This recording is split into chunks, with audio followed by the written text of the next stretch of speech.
welcome to another episode of The Alternate Shot. This episode we'll be talking the betting market for the Phoenix Open, and we will head overseas to the European Tour to talk a little Saudi Invitational. As always, I'm joined by Sky. What's going on? Absolutely, Axis. Another week, another two great tournaments. This is the last little stretch that we get on the European Tour before a little time off. So let's go out with another winner. But we For get the us over LPGA back then, right? We're kind of trading through. Yeah, a little we bit. looked at that So like for the 4 weeks that the European Tour is off. You're able to pull in 4 LPGA events, including the it's Anna big. Inspiration, one of the Yep. majors. We got 2 WGCs. We're going to have the mix of the European Tour guys. So we're not just going to forget about them, of course, but No, we'll we'd mix love to them go. in. Yep, absolutely. Yeah, like you said, it's been a good start for us. Between the 2 wins to start the year, we're so close with Hovland last week. Big each way came across, and in the Discord and on the picks, I did post Reed live at plus 325. So it wasn't the winner we were hoping for, but between the each way on Hovland and the Reed winner, it still turned out to be a pretty solid week. So let's keep the streak going of some sort of winner and or each way this week. So we talked about the course, TPC Scottsdale, a little bit more on the DFS episode, so we're not going to go too heavy into that. It's a driving paradise. It pays to be accurate, pays to be long. If you're both like a Rory and a Rahm, you can dominate here. So without further ado, I'll throw it to you first. Give me one of your favorite bets this week in the Phoenix Open. Yeah, I would say, I'm not, it's not that I'm scared of the top of the board. There's just so many up there that anything sub 25 to 1, you could pretty much talk yourself into anybody. So I'm finding myself living in the 40s. But I think the one that I really, really love is the form he's rounded himself in recently. Phoenix own, another podcaster. So basically one of our friends in the set. That's Max Homa. Last year he made a little run at this thing, right as his podcast was launching. It was kind of a cool story, with his home crowds. Really just like the game Homa sets up with his approach to the last 2 tournaments has really been lights out. And this is when he hit that stretch last year where, he was playing arguably as a top 15 golfer in the world for that month. Of course, long term that equates back out. But, he can get hot. He obviously won the Wells Fargo, which, was a big time event. So he's not scared of these guys. He did wilt at the American Express, being the 54-hole. Second place, I think he was 1 back of Siwoo. But Homa pays 14 to 1 at DraftKings Sportsbook on the top 5. So, those odds are, longer than pretty much any of the big dogs are outright. So I think Homa can have a good chance in his hometown. Yeah, I agree. I think that's an overlooked point too sometimes is some of these guys, the top 5 numbers or the top 10 numbers, you can still get as like a good, it would be a top guy winning, and more mistakes can be okay because you don't need the complete optimal game to cash that bet for the week. So I like that one on Max Homa. I'm going to go. Yeah, go ahead. I wanted to go with Mark Anguiano at 2,000 to 1 after he Monday today. So we'll see Nick Hardy odds to drop. Yeah, wait for those top 20s on Anguiano and Hardy. But that's our outlaw boy back in Arizona there. So I'm excited for Anguiano to make his debut there.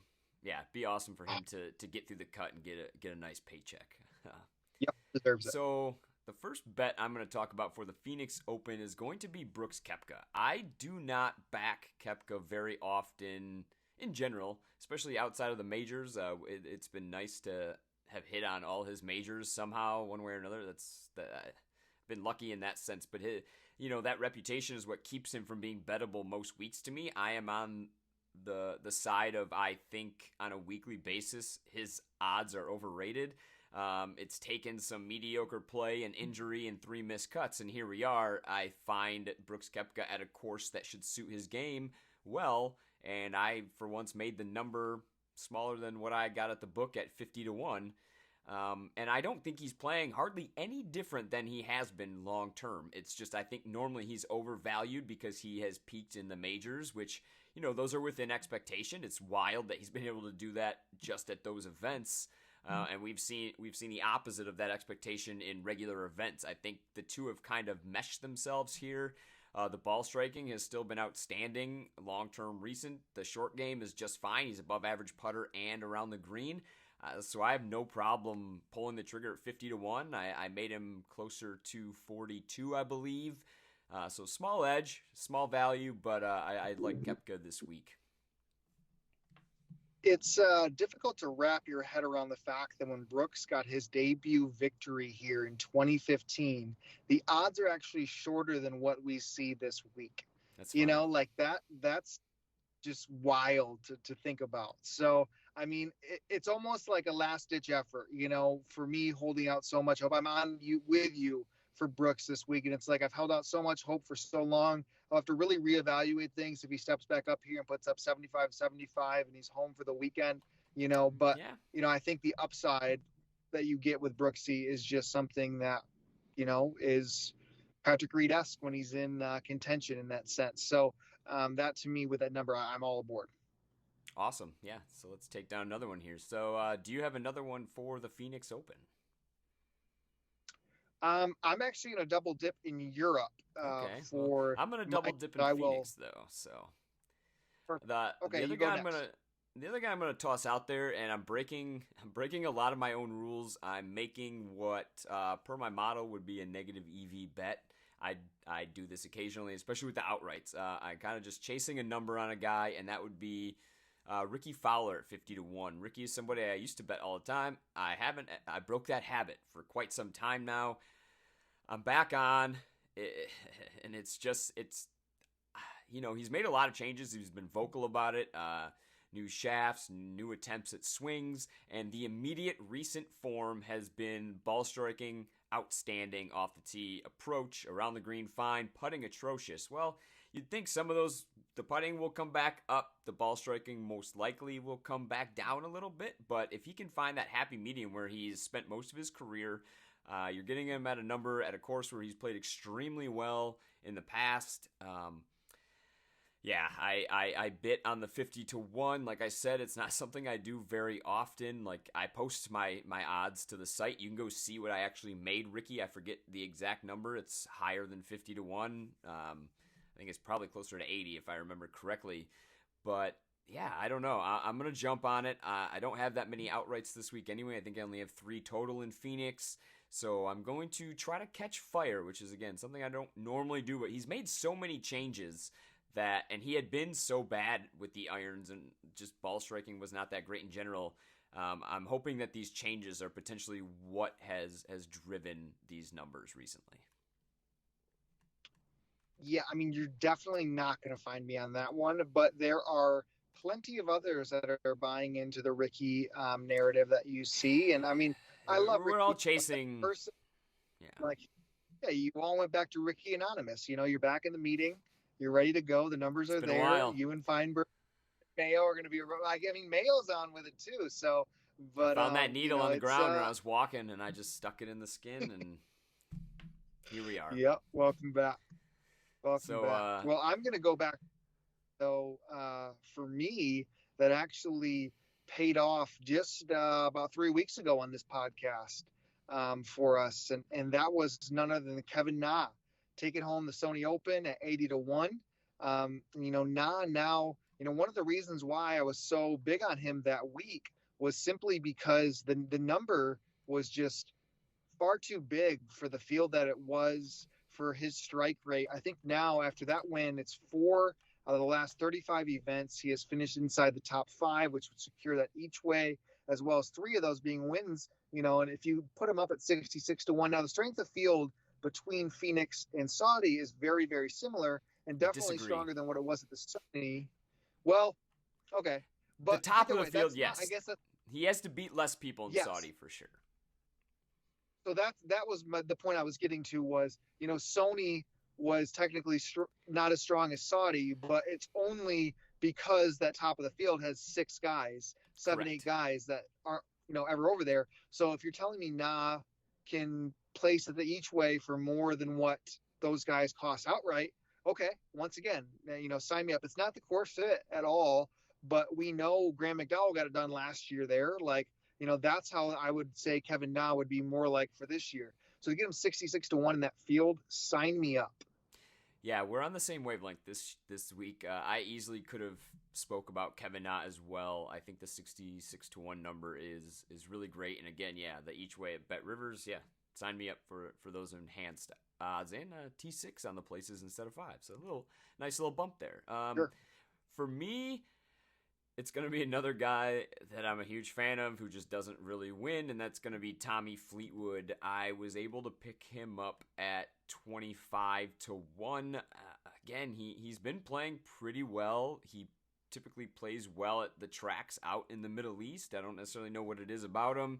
I mean, one of the things is he's one of the better golfers in those fields every week, so like to say he does well there. Well, yeah, he's playing European Tour events, European Tour fields. You expect him to, like, his bad weeks should still be like top 15 in most of those fields the way he's been playing. But the ball striking's there. The around the green game has been solid. Short game putting, it's clicking. But him and Ricky, they get in their own way. They have those rounds where they just take themselves out of it. Typically Saturday, he did it. I believe it was in Dubai Desert Classic. That's the day that he shot over par 2 or 1 or 2 over. I just think at 25-1, DJ and Bryson are soaking up a lot of win equity in the market, especially. Not to say that they haven't deserved it, especially Dustin Johnson. I'm curious to see what we get out of him this week.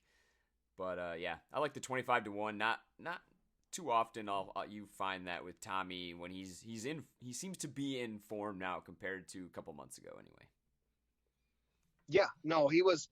If I was going to go somewhere at the top, I think the 25 was there. I debated Sergio a little bit, but again, it was very difficult for me to pick. Tommy's getting a little bit of hasn't played this event before, even though it should be money for him. Like I really, really do like Tommy this week. I think he's a great DraftKings play. I know we're talking outrights here, but, I think Tommy should really excel there. And it's funny, I kind of, joked yesterday that I think Tommy and Tony Finau are a little bit in the same sense. I mean, Tommy, of course, has got a couple wins now on the European Tour.